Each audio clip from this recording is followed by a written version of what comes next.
Praise the lord. June 2వ తేదీ 2024. ఈరోజు దేవుని వాక్యము రోమీయులకు రాసిన పత్రిక 6వ అధ్యాయము 23వ వచనము.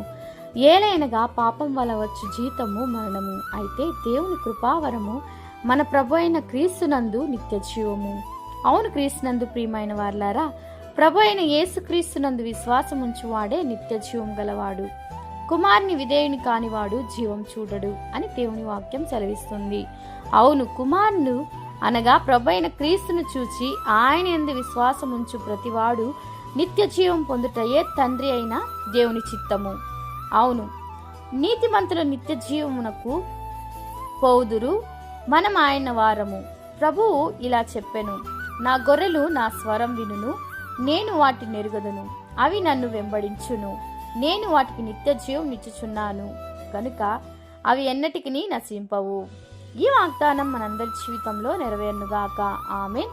ప్రేయర్ టవర్ మినిస్ట్రీస్ లో